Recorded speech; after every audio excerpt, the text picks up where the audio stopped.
cuyo tema es el estudio de la Biblia en conjunto. Bueno, entender la Biblia en conjunto es muy importante para el estudiante sincero y serio de la palabra de Dios, porque estamos hablando del panorama general de la Escritura. Es bueno entonces mirar las cosas desde un punto de vista panorámico que nos ayudan a divisar algunos detalles que solamente cuando estamos bien de cerca podremos conocerlos más profundamente. Ahora bien, la Biblia es la palabra de Dios, es la revelación de la voluntad de Dios al ser humano. De ello se sigue entonces o se saca como conclusión que deberíamos conocer esta revelación y hacer caso de su mensaje. Muchas personas conocen y saben, aprenden la palabra de Dios, saben y entienden también lo que Dios quiere para ellos y espera de ellos, pero hay una dificultad entre el conocimiento y la acción. O sea que sabiendo que deben hacer algo, no lo hacen a pesar de su conocimiento. Ahora, hacer caso significa obedecer lo que enseña la palabra de Dios. El conocimiento requiere tiene varios aspectos que deberíamos tener en cuenta. El primero debe ser un estudio sincero y debe ser fiel. Sincero es que debemos tener una actitud correcta hacia el estudio de la palabra, en donde nos encontramos lo suficientemente motivados y atraídos para ver la palabra de Dios desde el punto de vista de Dios. Es muy difícil entender, comprender y aceptar la palabra de Dios si simplemente vamos con una visión filosófica o con un objetivo meramente humano. Por eso hablamos de que este estudio debe ser sincero, también debe ser fiel. Quiere decir que debe ir ceñido a la palabra, a lo que ella nos quiere decir, no a lo que nosotros queremos entender de ella. El siguiente concepto que podríamos manejar aquí es paciente. Es un estudio paciente y constante. El uno de paciente es aprender a esperar el fruto que requerimos de ella. Y constante porque solamente si permanecemos en el estudio de la palabra, podremos entonces capturar el suficiente conocimiento y adquirir la suficiente convicción para de esta forma hacer lo que sea concerniente conforme al mandamiento de la Escritura. Es a este tema que vamos a dedicarnos en este capítulo, con el propósito de poder sugerir métodos que sean aptos para familiarizarnos más con las Sagradas Escrituras. Es necesario que entremos en una comunión permanente con la palabra de Dios y que esto nos lleve a tener esa familiaridad de respuesta sincera hacia ella y lo que ella hace por nosotros. El valor de un conocimiento adecuado de la Biblia es evidente. Hay provecho intelectual en su formación e instrucción. También hay un beneficio moral en su guía y advertencias. Y podemos sacar un provecho espiritual en su parte o en su verdad doctrinal y práctica.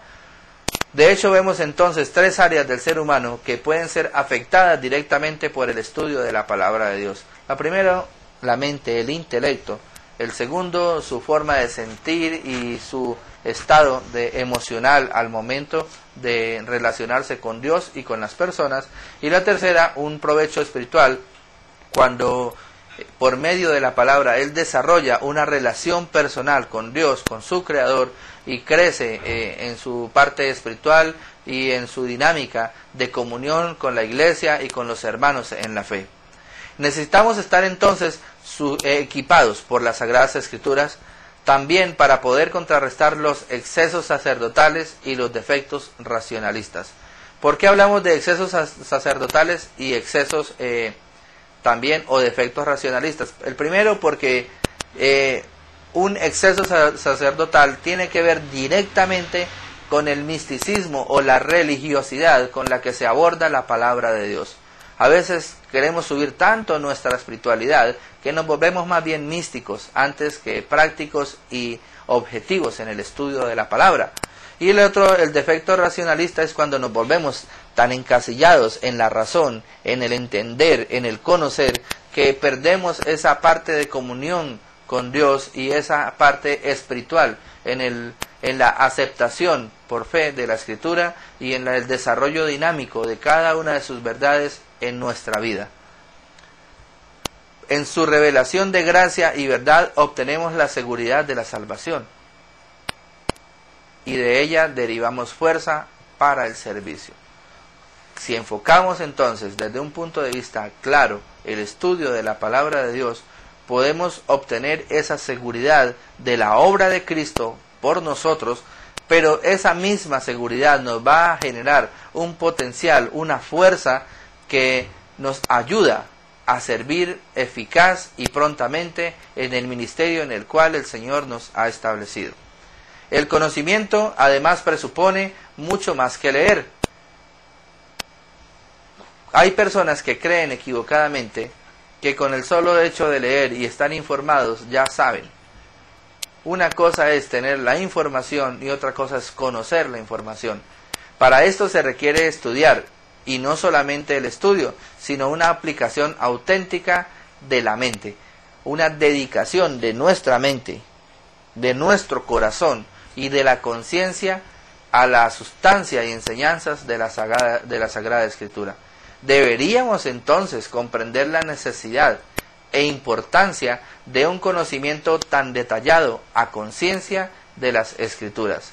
Cuando hablamos entonces de importancia de un conocimiento detallado y consciente, es que no podemos desarrollar un estudio si no tenemos toda nuestra firmeza y nuestra mente dispuesta a mirar la palabra de Dios objetivamente y buscar lo que Dios quiere para nosotros. Por esto se vuelve un obstáculo muy grande cuando yo llego a abrir la Escritura lleno de condiciones y de prejuicios acerca de ella. Debemos dejar a un lado nuestra parte cultural, nuestra formación intelectual, e ir con una mente abierta y dispuesta a aprender. Es allí donde el Señor empieza a labrar en nuestro corazón los principios fundamentales de su palabra que nos van a ayudar a tener una vida práctica y correcta. Ahora, es mucho más fácil leer libros sobre la Biblia y requiere mucho menos tiempo y esfuerzo mental. Es por eso que el ejercicio mental es interesante y se puede desarrollar desde un estudio autodisciplinado de la palabra de Dios. Es muy fácil leer algunos libros, algunos textos, le parecen a uno muy bonitos, muy hermosos, historias acerca de la Biblia, pero resulta que no es tan provechoso, porque nuestra mente se apereza. A veces la mente y la parte cognitiva del ser humano se vuelve como un músculo. Cuando un músculo está permanentemente en reposo, entonces pierde su capacidad, su elasticidad, su fuerza, su dinámica para ejecutar alguna acción. Mentalmente también somos lo mismo. Cuando no nos dedicamos constantemente al estudio, a la parte analítica, a la parte investigativa de la palabra de Dios, entonces incurrimos en una pereza mental e intelectual y cualquier esfuerzo para pensar se nos vuelve cansón, aburridor e incluso nos parece tedioso y no le dedicamos la suficiente fuerza y no tenemos la suficiente motivación para hacer un estudio serio de la palabra de Dios. Por eso es necesario que nuestro deber esencial para hacer provechoso el estudio es la dedicación constante y permanencia en el estudio de la palabra de Dios. En estos capítulos vamos a seguir o a sugerir más bien ciertos métodos de estudio, empezando con un repaso general de la Biblia en conjunto y luego haciéndolo por secciones y al final por porciones. Quiere decir esto que vamos a ir desde un punto de vista macro, en donde vamos a mirar todo el panorama, pero luego vamos a ir dividiendo ese panorama en secciones más pequeñas, hasta que llegamos a versículos y palabras. De esta manera será posible que consigamos una idea de la plenitud y de la variedad del estudio de la Biblia y de la gran satisfacción de mirar la palabra de Dios desde diferentes puntos de vista. ¿Por qué es necesario observar la palabra de Dios desde diferentes puntos de vista? Porque si yo hago un ejemplo y pongo mi mano sobre ahí la pantalla, usted puede dar un concepto acerca de mi mano y puede decir, bueno, tiene 5 dedos, pero usted no conoce la otra parte de mi mano. y la otra parte no la conoce porque no tiene un punto de vista claro acerca de ella. Pero si yo giro mi mano y usted puede ver ahora el anverso de ella, entonces puede encontrar otros elementos que antes no conocía. Sigue siendo la misma mano, sigue teniendo los mismos 5 dedos, pero ahora usted observa las uñas, y si mirara más detalladamente encontraría algunas cicatrices y algunas huellas y cosas específicas. Es por eso que debemos mirar la palabra de Dios desde diferentes aspectos o puntos de vista que nos van a generar conceptos más claros y reales sobre lo que Dios espera de nosotros. Cosas a tener en cuenta para poder mirar, o puntos de vista para poder tener en cuenta y analizar de una forma más eficaz la Escritura. El primero, debemos entender que la Biblia es variada. Hay variedad en la Biblia. Pensemos en la variedad del contenido. ¿Por qué variedad? Porque tiene variedad en su historia. La historia bíblica ha sido establecida en muchas partes, en diferentes lugares de la historia de la humanidad. Va desde la creación del hombre hasta Apocalipsis, cuando está Juan en Patmos y ha sido revelada para él los últimos días del hombre sobre la tierra. Entonces tiene una historia muy amplia en la línea dinámica del tiempo. Su teología, el conocimiento de Dios, cómo Dios se da a conocer al hombre y cómo el hombre aprende a tener un concepto claro del Dios que adora desde el punto de vista divino. Entonces es el conocimiento de Dios. Su filosofía, ese es otro punto de vista, es la filosofía o el estilo de vida del hombre que ha entregado su corazón a Dios. Su poesía, hay formas gramaticales y fonéticas que denotan una riqueza poética y una terminología muy especial que nos ayuda a enamorarnos y a ver esa parte emotiva de Dios y nos enseña a conocerle más. Sus consejos que no solamente son teóricos, sino que aplicados en la vida práctica nos llevan a vivir una vida santa y agradable a Dios en el centro de su voluntad, y que entendemos esa voluntad para nosotros también es agradable y produce gozo en nuestro corazón. Sus aspiraciones, hacia dónde espera que nosotros lleguemos. Sus predicciones, lo que ha pasado, lo que está pasando y lo que está por suceder. Debemos considerar también otra variedad, ¿no? La variedad de autores. Hay profetas, hay sacerdotes, hay reyes, hay cronistas, hay apóstoles, hay evangelistas. Notemos también la variedad de circunstancias. Hay diferencias grandes entre los diferentes tiempos. De Moisés a Juan siempre se vivieron diferencias grandes. De lugares, de países, de propósitos. Hay también una gran variedad de destinos. Tenemos 66 libros escritos por lo menos por 38 personas diferentes, cubriendo un periodo de tiempo de 16 siglos. Es interesante entonces ver cómo esa gran variedad nos enriquece de una forma intelectual, moral y espiritual cada aspecto de nuestra vida. Por eso deberíamos hacer un uso de la Biblia como un libro. Por necesidad tiende a hacernos olvidar que no es solo un libro. Cuando lo tenemos así empastado decimos, bueno, ese es un libro, pero se nos olvida realmente que no es un libro sino una biblioteca.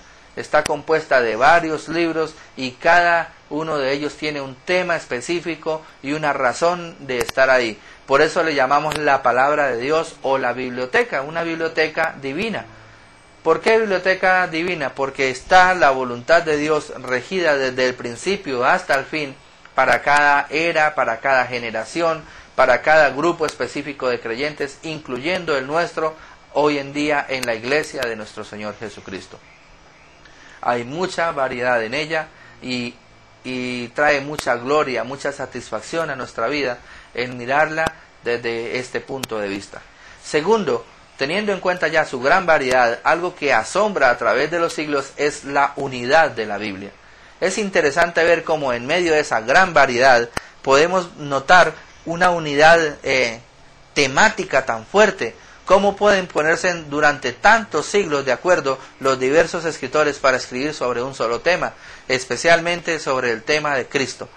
el propósito o el medio de salvación de Dios, el plan de Dios de salvación para el hombre, siempre el eje fue Cristo. Y si vamos nosotros desde Adán hasta Cristo, ellos siempre apuntaban adelante, veían en el prometido, en el Mesías, la salvación para cada uno de ellos. Fue su fe ejercida en esa promesa la que les proveyó salvación a las personas que vivieron en el Antiguo Testamento. Hoy en día es nuestra fe ejercida en Cristo, mirando hacia el pasado, como podemos también obtener esa salvación. O sea que el método salvífico de Dios para el ser humano siempre ha sido el mismo. La provisión de salvación por medio de Cristo es el método que Dios utiliza para llevarnos hasta Él.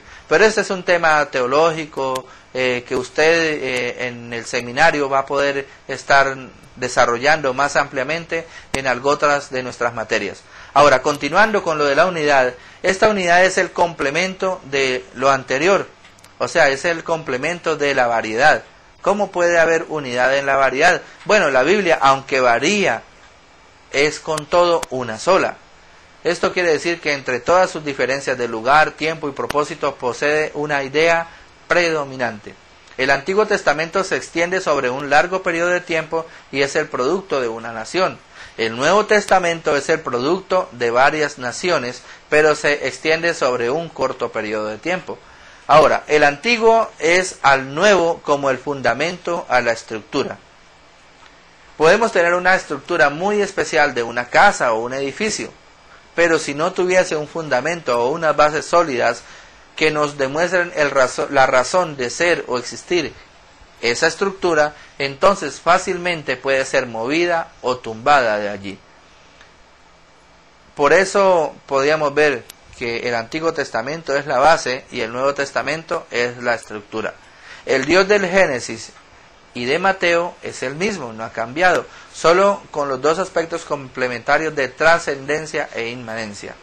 El hombre del Génesis y de Mateo son el mismo, y ambos necesitan de Dios y de su gracia. En el Antiguo Testamento tenemos a Dios en sí mismo como supremo, y el hombre en sí mismo como pecador. En el Nuevo Testamento tenemos a Dios en Cristo como Salvador, y el hombre en Cristo como salvado. En el Antiguo Testamento, y puede usted observar que estamos haciendo un paralelo, en el Antiguo Testamento se halla al Nuevo escondido, latente, y al Nuevo revelado, patente. El Antiguo Testamento es una revelación de formas externas que se desarrollan en principios internos. El Nuevo es una revelación de principios internos que se desarrollan en formas externas. O sea que lo que había estado oculto o escondido o que simplemente se había provisto por medio de señales o de imágenes o de tipos, en el Nuevo Testamento se ve revelado en cosas externas. Por eso en el Evangelio de Juan habla acerca del Verbo hecho carne. Ahora, el Nuevo es una revelación de Cristo para la Iglesia y por medio de la Iglesia al mundo. Cristo es la clave de toda la Biblia y es Él quien le da su unidad espiritual e histórica. Se ha sugerido una unidad séptuple que cubre toda la Biblia y que deberíamos tener en consideración cuando vayamos a estudiarla. Primero, podemos analizar el Pentateuco, de Génesis a Deuteronomio. Hay una revelación. ¿Revelación de qué? De Dios a su pueblo. Cómo Dios se revela a su pueblo. Cómo se da a conocer a su pueblo. Segundo, de Josué a Esther, cómo lo prepara. ¿Lo preparan para qué? Para ir a la tierra prometida. De Job a Cantar de los Cantares, la aspiración o el anhelo o la parte poética de cómo el hombre quiere encontrar una mejor posición en una situación difícil por la que se vive de pecado. Luego viene una cuarta parte que es de Isaías a Malaquías y es la expectación, la espera. Es como cuando estamos en una obra de teatro y empieza a sonar la música de fondo y pronto se van a abrir los telones para empezar a ver un nuevo acto de la obra. Ahora, vemos en Mateo y Juan la manifestación de aquel que había de venir, la manifestación de nuestro Señor Jesucristo. De Hechos a las diferentes epístolas vemos la realización.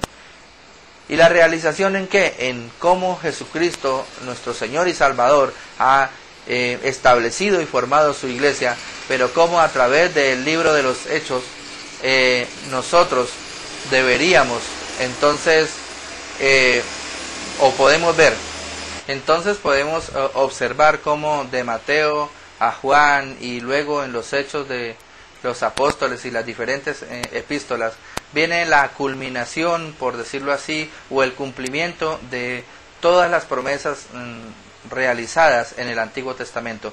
Pero la verdadera culminación la encontramos en el 7º punto, o sea, en el libro de Apocalipsis. Allí encontramos como la cúspide del propósito por el cual todo ese proceso en el cual ha venido la humanidad desarrollando se cumple. Naturalmente esto solo debe entenderse de un modo general, pero es bastante preciso para revelar la unidad esencial. Este es un pequeño bosquejo que puede utilizar usted como guía para sus estudios, pero igual hay otros que usted mismo podría desarrollar o incluso evaluar algunos estudios que otras personas han desarrollado. Los dos elementos de maravillosa variedad y todavía más la maravillosa unidad son verdades complementarias que van a transmitir sus propias impresiones profundas del origen e inspiración divinos a toda persona que piense sinceramente cómo es posible que 66 libros escritos casi del todo independientemente uno del otro, que se extienden a casi 2000 años y escritos bajo toda variedad posible de circunstancias, pueden no tener parte alguna que contradiga lo que se dice en otra parte. La habilidad humana no podría conseguir este resultado. Esto viene de mí, dijo el Señor. Con una unidad tan maravillosa en la divina biblioteca de 66 libros, no es sorprendente hallar el otro rasgo notable que sigue de la variedad y de la unidad antes considerada. Y aquí vamos a estar hablando entonces de nuestro tercer punto, que tiene que ver con la simetría de la Biblia, de la palabra de Dios. La simetría consiste entonces en que podemos mirar desde una forma constante y permanente toda una cantidad de elementos que desarrollan un proceso en la historia de la humanidad. La simetría es la característica tanto de su estructura literaria como su enseñanza espiritual. La expresión más corta de ella es que en el Antiguo Testamento tenemos a Moisés y a los profetas, y en el Nuevo Testamento tenemos a Cristo y sus apóstoles. Amplificando esto, notamos que tanto en el Antiguo Testamento como en el Nuevo Testamento existen algunas divisiones muy específicas. En el Antiguo Testamento tenemos el Pentateuco, en el Nuevo Testamento son 5 libros, en el Nuevo Testamento tenemos los 4 evangelios. En el Antiguo Testamento tenemos 12 libros históricos, en el Nuevo Testamento tenemos 1, el libro de los Hechos. En el Antiguo Testamento tenemos libros poéticos y salmos. En el Nuevo Testamento tenemos las epístolas. En el Antiguo Testamento tenemos 17 libros proféticos. En el Nuevo Testamento tenemos el libro de Apocalipsis, tenemos 1. Extendiéndonos ahora un poco más para seguir haciendo un análisis de la simetría bíblica, notamos que el Pentateuco es para el Antiguo Testamento lo que los Evangelios son para el Nuevo.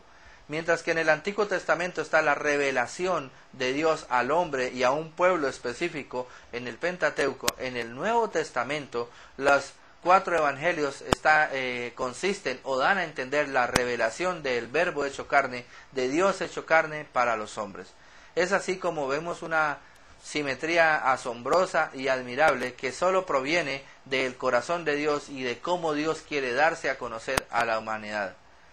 Podemos también mirar un poco acerca de cómo Dios se revela a su pueblo en el Pentateuco, luego de la realización en el Antiguo Testamento Dios en su pueblo, y cómo sabemos que Dios se revela en su pueblo. Primero en la expresión externa, los libros históricos, luego en la expresión interna, los libros poéticos, y luego en la expectación hacia el futuro, los libros proféticos. Esta expresión es una síntesis del contenido del Antiguo Testamento y nos da una idea de su contenido general. Lo dicho anteriormente es solo la expresión más breve posible para mostrar claramente la simetría.